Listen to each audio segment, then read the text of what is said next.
Selamat pagi Oma Opa, kita bertemu kembali di dalam Lilin Sukacita. Sebelum kita memulai persekutuan kita pada hari ini, mari kita bersama-sama menyanyikan lagu Mars Usia Indah.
Oma Opa yang terkasih, kita bertemu kembali di dalam Lilin Sukacita. Selalu ada sukacita yang menaungi kita bersama. Marilah kita memulai persekutuan kita di Lilin Sukacita pada hari ini dengan bersama kita membacakan Mazmur 63 ayat 2 sampai dengan 5. Ya Allah, Engkaulah Allahku, aku mencari Engkau. Jiwaku haus kepadamu, tubuhku rindu kepadamu. Seperti tanah yang kering dan tandus, tiada berair. Demikianlah aku memandang kepadamu di tempat kudus, sambil melihat kekuatanmu dan kemuliaanmu. Sebab kasih setiamu lebih baik daripada hidup, bibirku akan memegahkan engkau. Demikianlah aku mau memuji engkau seumur hidupku, dan menaikkan tanganku demi namamu. Oma Opa yang terkasih, kita bersyukur dan bersuka cita bersama. Di pagi hari ini Tuhan masih memberikan kita kesempatan untuk bersekutu bersama-sama. Marilah Oma Opa dengan hati yang rindu untuk memuji Tuhan, memuliakan nama Tuhan, kita bersama mau memulai persekutuan kita pada hari ini.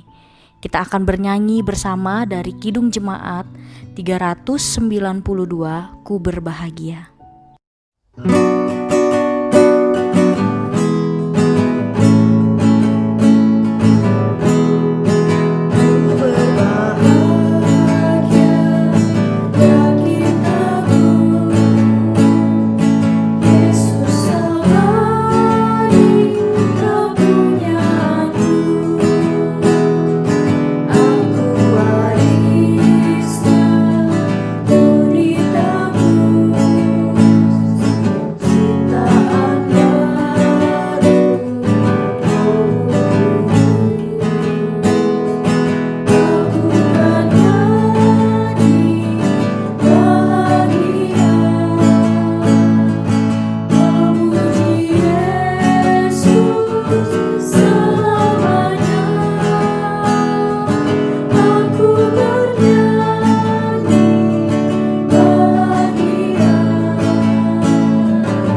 Oma Opa, mari kita berdoa.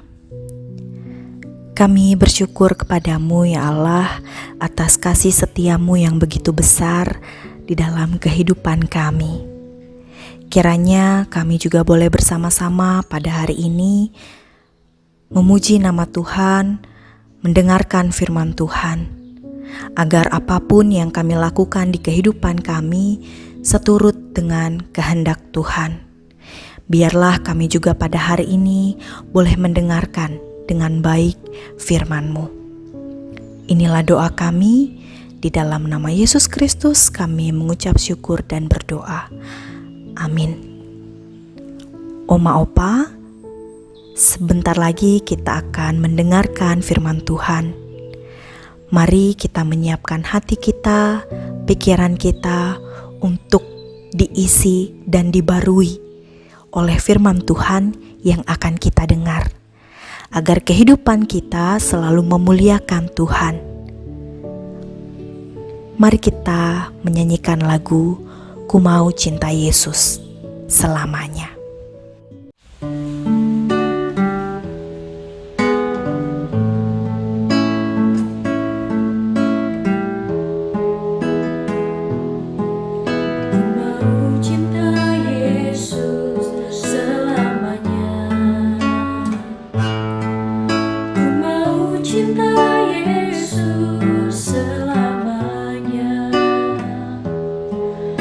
Meskipun badai silih berganti dalam hidupku, ku tetap cinta Yesus selamanya.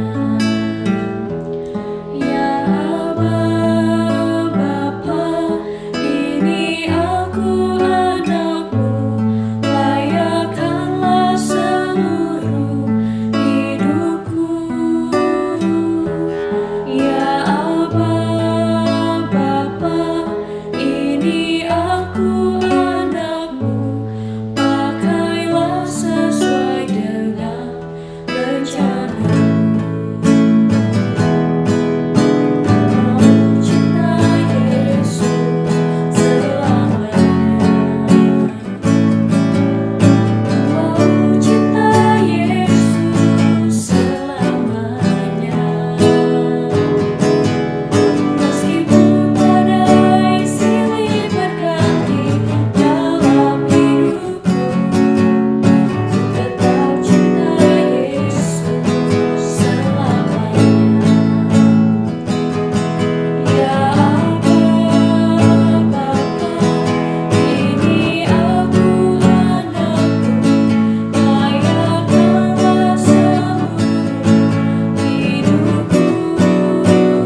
Shalom Bapak Ibu yang dikasihi Tuhan, kita akan memulai perenungan firman Tuhan kita pada hari ini. Mari kita tunduk kepala, kita berdoa.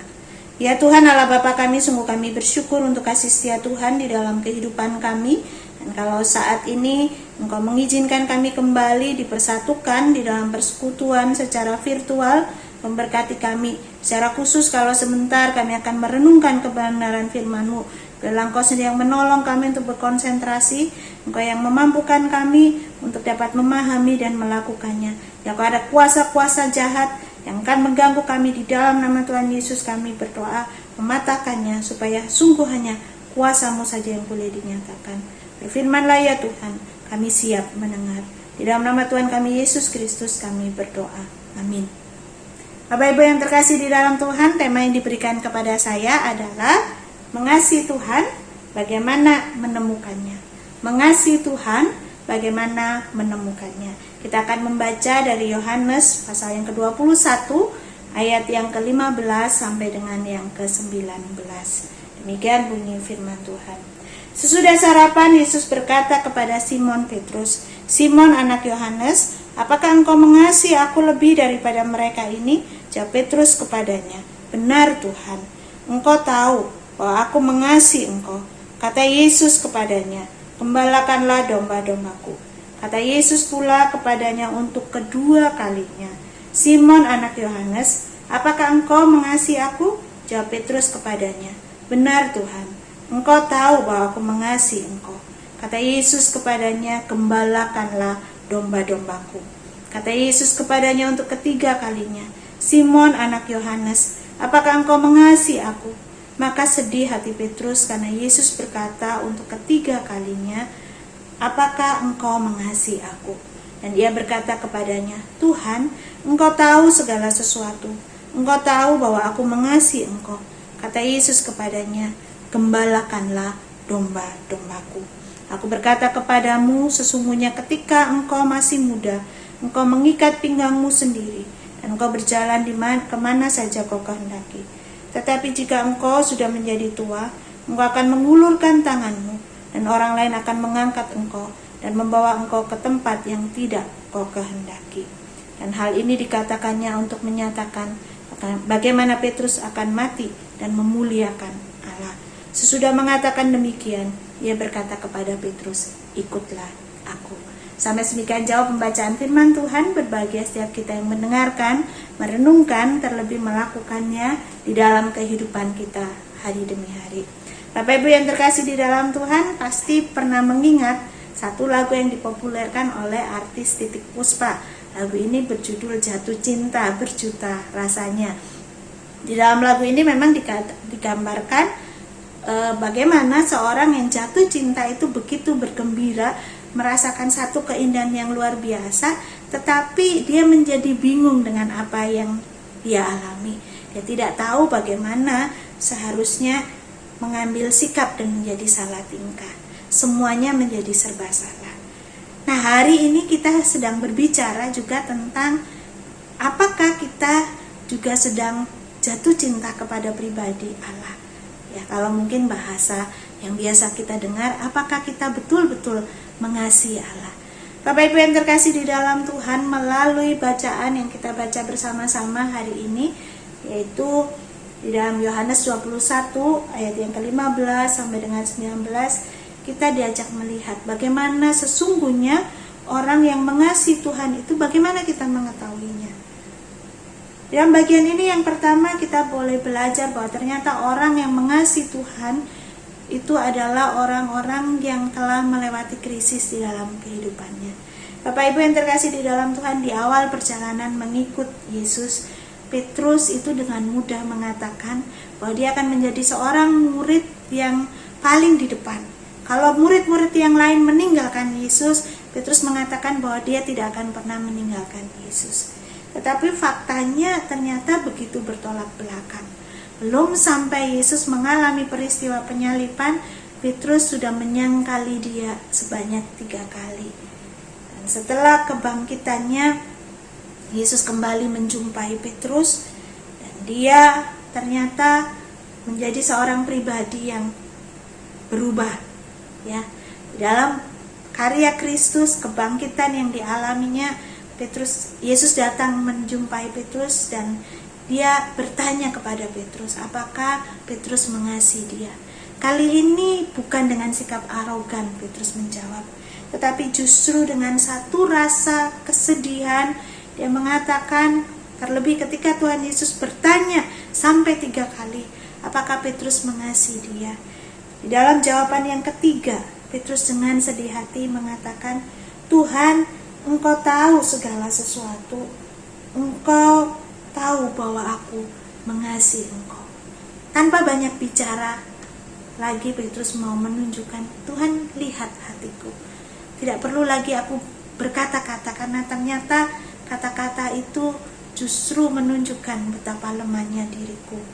Tetapi di dalam bagian ini kita melihat bagaimana Petrus belajar mengasihi Tuhan lebih dari sekedar kata-kata, tetapi dia mau menunjukkan tindakan nyata untuk membuktikan kasihnya.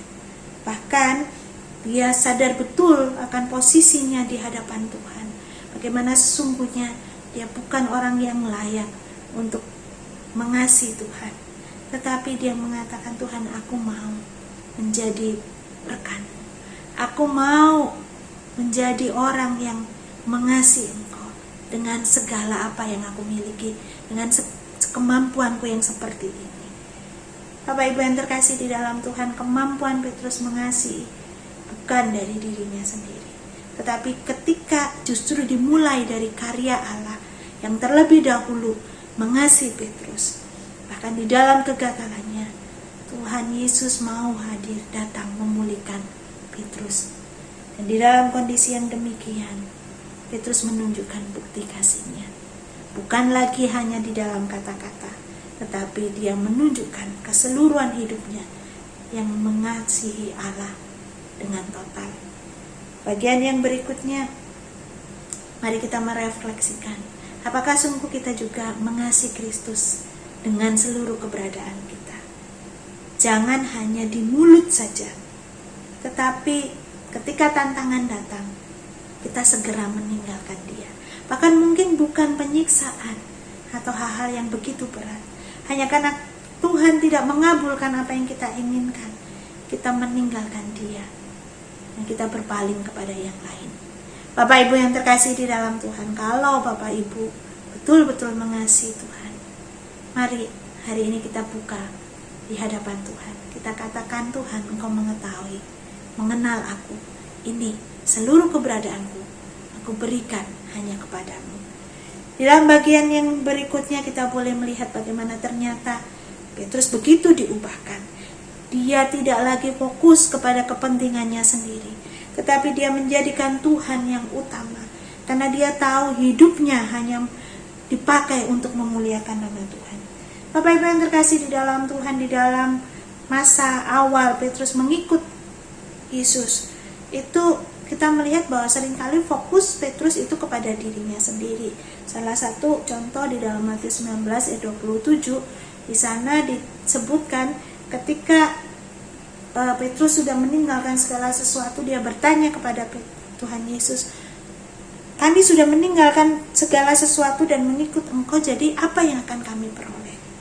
Ya, dari bagian ini kita melihat Petrus masih memikirkan keuntungan-keuntungan untuk dirinya sendiri. Tetapi berbeda sekali dengan apa yang kita lihat di dalam bacaan yang kita baca tadi. Bagaimana ternyata ketika dia mengasihi Tuhan dengan segala keberadaannya, dan dia tidak berani menyombongkan diri, dia menjadikan Tuhan itu yang utama. Dan apa yang Tuhan mau, itulah yang dia kerjakan. Bapak Ibu yang terkasih dalam Tuhan, kalau hari ini kita mengenal Petrus sebagai satu rasul, seorang rasul yang besar, tentu saja ini bukan melalui satu jalan yang mudah, ya, tetapi kasih Petrus itu teruji dan dia menyatakannya di dalam seluruh keberadaan hidupnya. Dia rela meninggalkan segala sesuatu. Bahkan kalau hari ini kita boleh mengenal, mendengar, menurut tradisi Petrus mati sebagai martir dengan disalib terbalik, ya, itu menunjukkan dia rela menghadapi apapun untuk kemuliaan nama Tuhan. Bukankah ini satu bukti nyata bagaimana Petrus mengasihi Tuhan? Nah, Bapak Ibu yang terkasih di dalam Tuhan, bagaimana dengan kita? Mungkin berulang kali mulut kita sering mengatakan kita mengasihi Tuhan, tetapi apakah bukti nyata yang kita tunjukkan? Kasih kepada Tuhan butuh bukti nyata. Harus ada tindakan yang kita tunjukkan. Bagaimana sikap kita sehari-hari di dalam seluruh keberadaan kita, total kita berikan untuk memuliakan nama Tuhan. Di dalam usia kita saat ini mungkin kita berpikir, apa yang bisa kita lakukan untuk kita boleh mengasihi Tuhan? Justru saya berpikir ada begitu banyak kesempatan yang Tuhan berikan bagi Bapak Ibu yang terkasih untuk menunjukkan kasihnya kepada Tuhan. Memberikan waktu lebih banyak untuk mendengar kehendak Tuhan. Dan dinyatakan di dalam sikap hidup kita. Ketika kita berkata-kata kepada anak cucu kita, menantu kita. Ketika kita bersikap kepada sesama kita. Biarlah kita boleh mengingat ini bukan tentang kita, tetapi tentang bagaimana supaya Kristus dimuliakan melalui hidup kita. Bila kebenaran firman Tuhan hari ini boleh meneguhkan kita, supaya sungguh setiap kita yang berkata aku mengasihi Tuhan, itu betul-betul kita nyatakan di dalam tindakan kita. Bukan seperti orang yang jatuh cinta yang tidak tahu bagaimana berbuat, tetapi justru ketika kita tahu kita mengasihi Tuhan apa adanya, kita melakukan yang terbaik untuk kemuliaan nama Tuhan. Bila kebenaran firman Tuhan hari ini boleh menjadi berkat bagi setiap kita. Bersama-sama kita akan menghafalkan satu bagian firman Tuhan hari ini. Kita akan bersama menghafal dari 1 Yohanes 5 ayat 3a. 1 Yohanes 5 ayat 3a yang berbunyi demikian. Sebab inilah kasih kepada Allah, yaitu bahwa kita menuruti perintah-perintahnya. Selamat menuruti perintah Allah, dan biarlah kita boleh menunjukkan kasih kita di dalam tindakan kita. Mari kita sekali lagi berdoa. Ya Tuhan Allah Bapa kami, sungguh kami bersyukur kalau hari ini Engkau boleh mengingatkan kami bahwa kasih kepadamu itu Tuhan harus kami nyatakan di dalam tindakan kami, bahkan di dalam tindakan kami sehari-hari, di dalam sikap kami, di dalam perkataan kami. Tuhan, mampukan kami supaya sungguh bukan hanya emosional kami saja yang mengatakan kami mengasihi Engkau, tetapi justru di dalam kegagalan kami boleh semakin ditunjukkan bahwa kami mengasihi Engkau karena terlebih dahulu Engkau mengasihi kami. Dan biarlah Tuhan ketika Engkau sudah menyatakan kasih-Mu kepada kami juga boleh menunjukkan kasih kami kepadamu dengan menjadikan Engkau sebagai yang terutama di dalam kehidupan kami. Bapa, saat ini kami mau berdoa untuk saudara-saudara kami yang berulang tahun pada tanggal 10 sampai dengan 16 September. Berdoa untuk Bapak Hajat, dan berdoa untuk Ibu Sri Hari Jati, untuk Ibu Maria Anita Ernawati, untuk Ibu Lili Chung, dan juga Ibu Sofia Dalupe. Dan berkati mereka di dalam segala keberadaan mereka. Tahun-tahun yang mendatang Tuhan, Engkau boleh memimpin mereka, melimpahi mereka dengan berkat-Mu, supaya sungguh mereka juga boleh menjadi teladan iman bagi anak cucu mereka. Biarlah sukacita terus Tuhan tambah-tambahkan di dalam kehidupan mereka. Kami berdoa untuk keluarga yang berduka, berdoa untuk keluarga almarhum Ibu Koni, dan juga keluarga almarhum Pak Rene, dan menolong setiap mereka, menghiburkan setiap mereka ya Tuhan. Kami berdoa Tuhan berikan kekuatan, penghiburan bagi keluarga yang ditinggalkan. Kami serahkan juga saudara-saudara kami yang lemah tubuh. Kami berdoa untuk Ibu Tam Shun Lee yang sedang dirawat di ICU. Kami berdoa juga untuk Ibu Ko Kim Lian untuk pemulihan kesehatannya.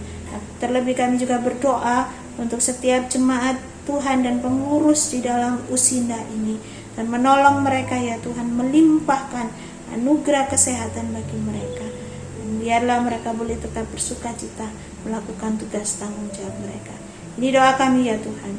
Kami serahkan di dalam nama Tuhan kami Yesus Kristus. Amin.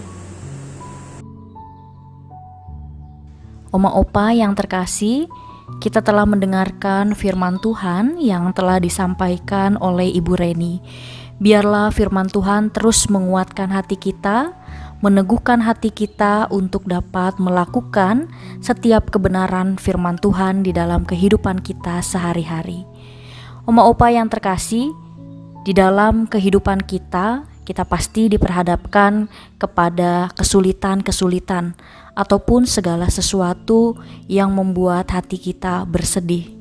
Namun, ingatlah Oma Opa yang terkasih, ada satu sobat, ada satu penghibur, ada satu kawan sejati yang selalu bersama dengan kita, selalu menuntun kehidupan kita, selalu hadir di dalam kehidupan kita.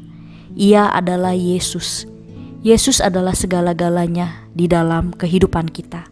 Dialah penopang kita yang teguh. Mari kita bernyanyi bersama Oma Opa yang terkasih dari Kidung Jemaat 396, Yesus segala-galanya.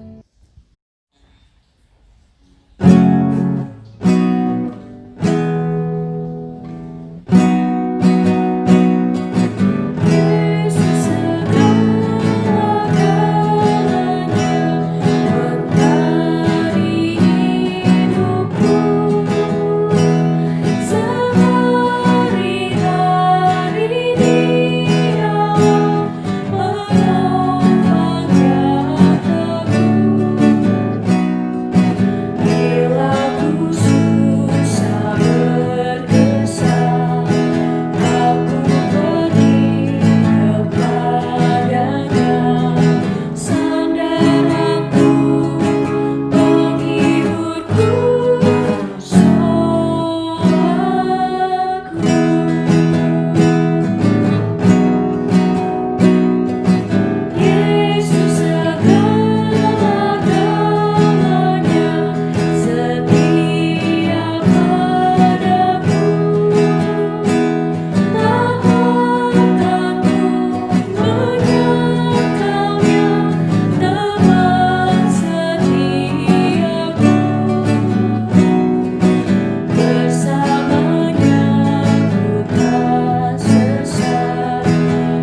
Bapak Ibu yang terkasih di dalam Tuhan, kita akan mengakhiri persekutuan kita pada hari ini. Kita akan menerima berkat Tuhan. Mari kita tunduk kepala menerima berkatnya. Kasih karunia dari Allah Bapa, di dalam kasih sayang Tuhan Yesus yang berlimpah, kekuatan penghiburan dan pertolongan Roh Kudus beserta dengan setiap kita, menjadikan kita orang-orang yang mengasihi Tuhan mulai saat ini sampai selama-lamanya. Amin. Oma Opa, syukur kepada Tuhan kita telah menyelesaikan persekutuan kita di dalam lilin sukacita pada pagi hari ini. Kiranya persekutuan ini bisa terus menguatkan dan meneguhkan Oma Opa semuanya. Oma Opa yang terkasih, sebentar kita akan mendengarkan sapaan dari rekan kita yakni Ibu Mami. Sampai kita bertemu lagi Oma Opa di lilin sukacita yang selanjutnya. Tuhan Yesus memberkati.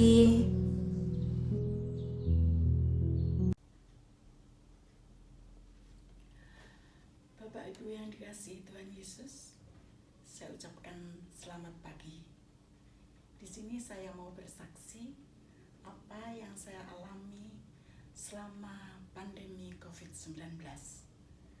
Seperti Bapak Ibu ketahui bahwa kita tidak ada persekutuan lansia Husinda sejak tanggal 18 Maret 2020.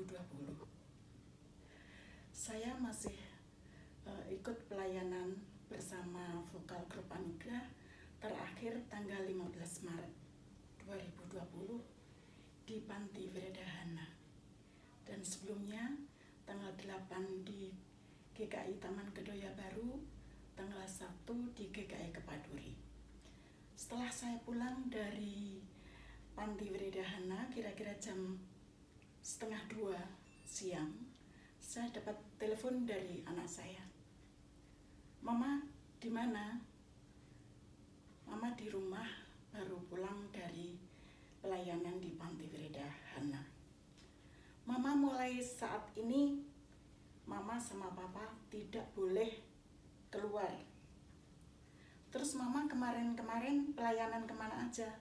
Saya ceritakan kalau tanggal 8 ke Taman Kedoya Baru dan tanggal 1-nya di GKI Kepaduri.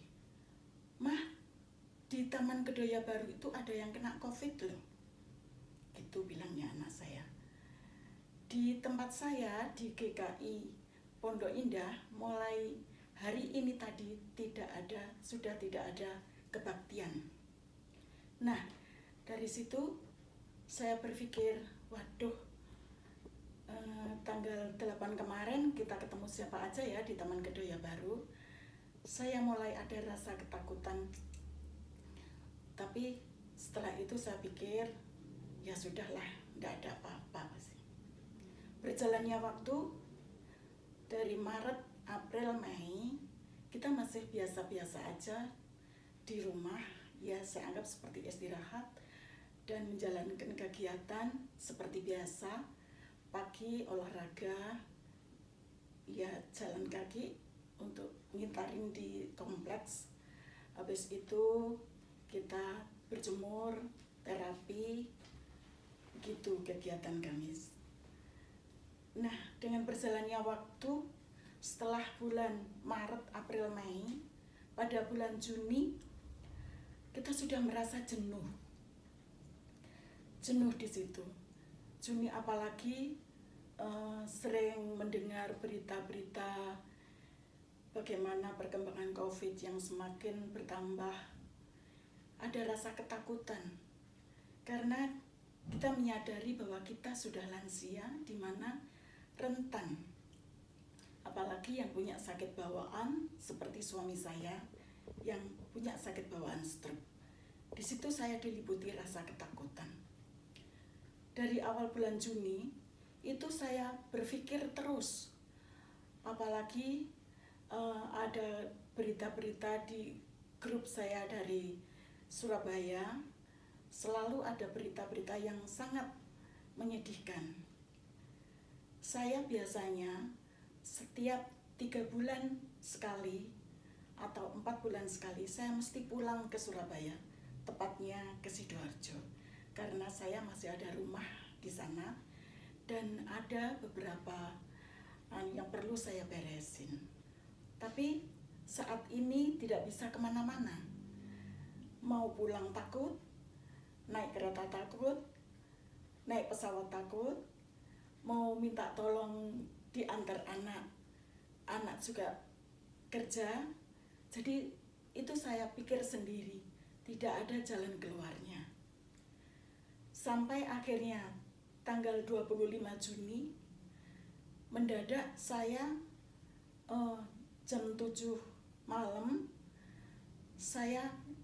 kepala saya terasa berat sekali, seperti saya naik pesawat dan kayak mau jatuh, kayak dibanting gitu. Saya ketakutan, saya pegang kepala saya pusing. Akhirnya saya memanggil anak saya. Anak saya datang, saya ditanya, "Mama kenapa?" "Nggak tahu, ini kepala kok rasanya berat banget, kayak naik pesawat dan mau jatuh gitu." "Oh, itu vertigo." Iya, saya juga merasa bahwa itu vertigo. Terus, "Mama kok bisa kena vertigo? Kenapa, Mama?" Saya ceritain apa yang menjadi beban pikiran saya. Akhirnya anak saya bilang, "Gak usah dipikir sendiri, kenapa mau gak cerita?" Gitu. Jujur aja saya gak mau cerita ke anak-anak, ke suami. Saya tidak mau menambah beban mereka dengan situasi yang kayak begini. Akhirnya saya minum obat, minum vertigo, minum Stugeron. Setelah itu 12 hari sudah agak enakan. Tapi rupanya penyakit berikutnya muncul. Tensi saya drop sampai 100/60 selama 3 hari. Habis itu dilanjut nyambung. Lambung saya kena. Akhirnya saya tidak berani ke dokter, ke rumah sakit tidak berani. Saya cuma telepon keponakan saya yang dokter spesialis yang ada di Surabaya. Saya selalu dipantau, saya ditanya tensi berapa, panas enggak. Saya ceritakan semuanya, enggak ada keluhan panas, enggak apa. Cuman ya itu tadi, jadi sakit saya itu sambung menyambung sampai 28 Juli baru saya tidak ada keluhan. Jadi 28 Juli sampai sekarang sudah tidak ada keluhan. Saya selalu berdoa pada Tuhan, mohon kekuatan, biar saya tidak ada rasa ketakutan, biar saya merasa bahwa Tuhan tidak pernah meninggalkan saya. Tuhan selalu melindungi saya dan keluarga. Itulah yang saya alami. Di sini saya akan memuji nama Tuhan. Hatiku tenang berada dekatmu, Kaulah jawaban hidupku. Hatiku tenang berada dekatmu, Kau yang pelihara hidupku. Pertolonganmu itu ajaib, Kau telah memikat hatiku. Di